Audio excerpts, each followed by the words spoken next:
Hello everyone, once again you are most welcome in your YouTube channel R education. R education में आपका एक बार फिर स्वागत है।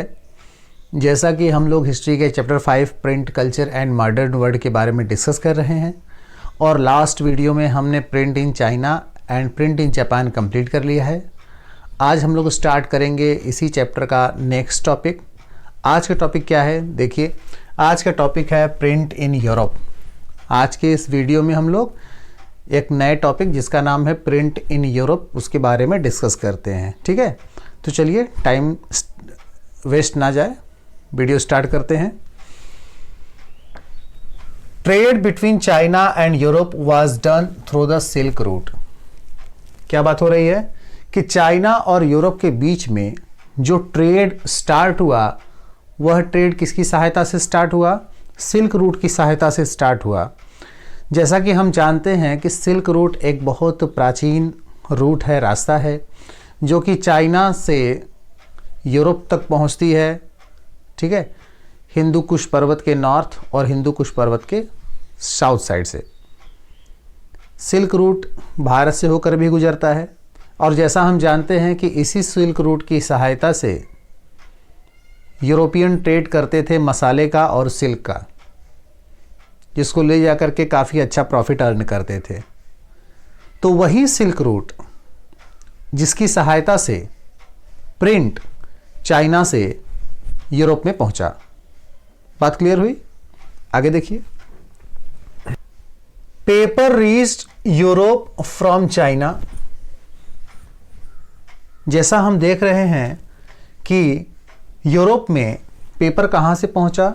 चाइना से पहुंचा, क्योंकि हम जानते हैं कि पेपर बनाने की जो कला है या जो कला आई लोगों के पास, वो कहाँ से आई? चाइना से आई। सबसे पहले पेपर बनाने की जो परंपरा है वो चाइना में स्टार्ट हुई और वह पेपर चाइना से अन्य देशों के पास पहुंचा। उसी क्रम में चाइना से ही पेपर यूरोप में पहुंचा। कब पहुंचा? 11वीं सेंचुरी में। ठीक है, 11वीं सेंचुरी में पेपर चाइना से कहां पहुंचा? यूरोप में। अब देखिए, जब चाइना से यूरोप में पेपर पहुंचा तो मैन्यूस्क्रिप्ट का जो प्रोडक्शन था वो बढ़ने लगा। भाई, पहले हम लोग किस पे लिखते थे? ताम्रपत्र पे लिखते थे, चमड़े पे लिखा जाता था या पाम ट्रीज के पत्ते पे लिखा जाता था। ठीक है, तो कहने का मतलब ये है कि उस समय, प्राचीन समय में जो परंपराएं थी लिखने की वो तो थी ही, लेकिन हम जिस पे लिखते थे वो चीज़ें हमारे पास काफ़ी लंबे समय तक हमारा सपोर्ट नहीं कर पाती थी। ठीक है, और उस पे लिखना थोड़ा सा डिफ़िकल्ट होता था। लेकिन जब पेपर चाइना से यूरोप में पहुंचा 11वीं सेंचुरी में, तो मैन्यूस्क्रिप्ट लिखा जाना शुरू हुआ। मैन्यूस्क्रिप्ट लिखने वाले हैंड राइटिंग लिखते थे, हैंड यूज करते थे लिखने के लिए। ठीक है, मार्को पोलो नाम तो सुना ही होगा। मार्को पोलो क्या है? रीच इटली फ्रॉम चाइना, है ना। ये एक ट्रैवलर है मार्को पोलो, जो कि चाइना से इटली पहुंचते हैं। कब पहुंचते हैं? 1295। ठीक है, मार्को पोलो चाइना से इटली पहुंचते हैं 1295 में और अपने साथ चाइना की जो प्रिंट टेक्नोलॉजी थी, प्रिंट टेक्निक थी, उसको लेकर आते हैं। क्या प्रिंट टेक्निक थी? Would block printing. जैसा कि हम लोग पढ़ चुके हैं प्रिंट इन चाइना में, कि चाइना में सबसे पहले वुड ब्लॉक प्रिंटिंग का डेवलपमेंट हुआ और वुड ब्लॉक प्रिंटिंग की सहायता से अब लोग काफ़ी ज़्यादा मात्रा में पेपर को प्रिंट कर सकते थे आसानी से। ठीक है, तो अब देखिए मार्को पोलो ने क्या लाया? वुड ब्लॉक प्रिंटिंग टेक्नोलॉजी लाया चाइना से इटली में। ठीक है, लेकिन अभी इसके बारे में हम लोग थोड़ा सा बाद में डिस्कस करेंगे। पहले देख लेते हैं द एरिस्टोक्रेटिक पीपल, है ना। जो एरिस्टोक्रेटिक लोग थे वो अभी भी प्रेफरेंस दे रहे थे किसको? हैंड रिटेन एडिशंस को, है ना। इनका मानना यह था, जो एरिस्टोक्रेटिक पीपल थे उनका मानना यह था कि जो लोग वुड ब्लॉक प्रिंटिंग कर रहे हैं या मशीनों से प्रिंट कर रहे हैं वो लोग सही नहीं है, है ना। ये लोग अभी भी हैंड रिटन एडिशन को प्रेफरेंस दे रहे हैं, हाथ से लिखने वाला कॉपी करके, ठीक है।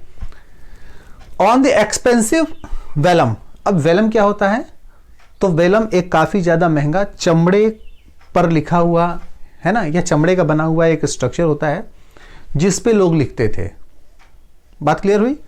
अब देखो जो एरिस्टोक्रेटिक पीपल हैं वो अभी भी हैंड रिटन एडिशन को प्रेफरेंस दे रहे हैं, और किस पे लिख रहे हैं, तो वेलम पे लिख रहे हैं, जो काफी ज्यादा एक्सपेंसिव है, काफी ज्यादा महंगा है। लेकिन जब तक वुड ब्लॉक प्रिंटिंग यूरोप में नहीं पहुंचा था चाइना से, तब तक तो एरिस्टोक्रेटिक का ही बोलबाला था, वहां पर यही लोग लिखते थे और बुक्स लोगों को प्रोवाइड करते थे। तो अब क्या है कि जो बुक्स है ना, अब ज्यादा मात्रा में लोग लिख रहे हैं, ज्यादा संख्या में लिखने वाले अवेलेबल हो गए। तो जब ज्यादा संख्या में लिखने वाले अवेलेबल हैं तो डेफिनेटली मार्केट में बुक्स की संख्या ज्यादा होगी, तो बुक का प्राइस क्या होगा, कम होगा, पहले की अपेक्षा तो डेफिनेटली कम होगा। अब देखिए, तो इससे क्या होगा कि cheap printed copies were popular among students and merchants, ठीक है। जब ज्यादा से ज्यादा एरिस्टोक्रेटिक पीपल जो हैंड राइटिंग का यूज करते थे, कॉपी करके लिखते थे, ज्यादा से ज्यादा राइटिंग लिख करके बुक्स को प्रोवाइड करने लगे, तो इससे क्या हुआ कि जो स्टूडेंट्स थे और मर्चेंट्स थे, इनको सस्ती प्रतियां, सस्ती कॉपियां, सस्ते बुक्स प्राप्त होने शुरू हो गए, ठीक है। जो बुक्स थे, जो हैंड रिटन कॉपियां होती थी, वो सस्ते में इनको प्राप्त होने लगी। The demand of book started increase day by day.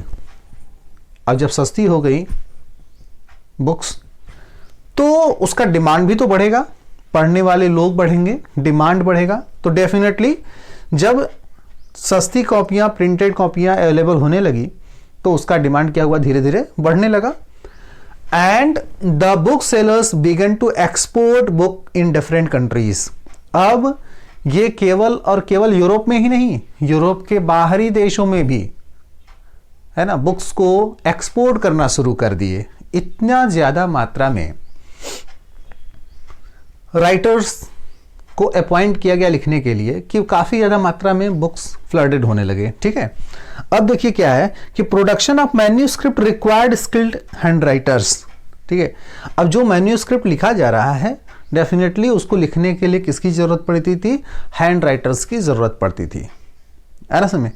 अब ये हैंड राइटर्स क्या करते थे, तो जो भी एक बुक्स लिखा गया उसको एक सुंदर हैंड राइटिंग में कॉपी करते थे, ठीक है, और लिख करके एक बुक्स तैयार करते थे, और जिसको मार्केट में अवेलेबल कराया जाता था और बाहरी देशों को भी भेजा जाता था। बात क्लियर हुई। अब देखो क्या होता है कि ये जो हैंड राइटर्स थे, इनको अब जॉब मिलने लगा, इनको लोग अपने यहाँ अपॉइंट करने लगे। तो पहले जैसे हम लोगों ने पिछले वीडियो में देखा है कि जब चाइना में प्रिंटिंग होता था, हैंड प्रिंटिंग, तो उस समय जो वहाँ के राजा थे वो पैशनेट होते थे, या वेल्दी पर्सन पैशनेट होते थे कि वो अपॉइंट करे उन्हें राइटिंग लिखने के लिए।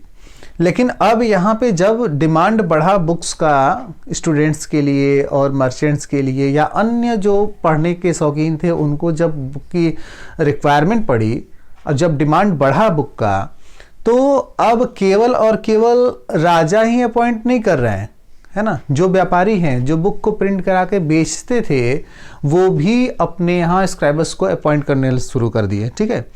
स्क्राइबर्स मतलब क्या होता है, वही हैंड राइटिंग में जो लिखते हैं, राइटर्स, लेखक, ठीक है ना। तो अब क्या हुआ कि जो व्यापारी थे, है ना, जो बुक को बेचने वाले थे व्यापारी, वो भी अपने यहाँ स्क्राइबर्स को अपॉइंट करने लगे। और ऐसा देखा गया जनरली कि एक बुक सेलर कम से कम 50 स्क्राइबर्स को अपॉइंट करता था, जैसा कि आपके बुक में दिया हुआ है, ठीक है। अब हम लोग नेक्स्ट वीडियो में जानेंगे कि वुड ब्लॉक प्रिंटिंग जब पहुंचा यूरोप में,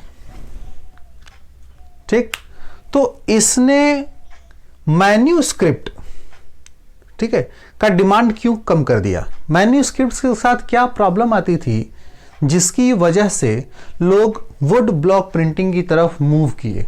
ठीक है, तो आगे हम लोग देखते हैं नेक्स्ट वीडियो में। तब तक के लिए धन्यवाद।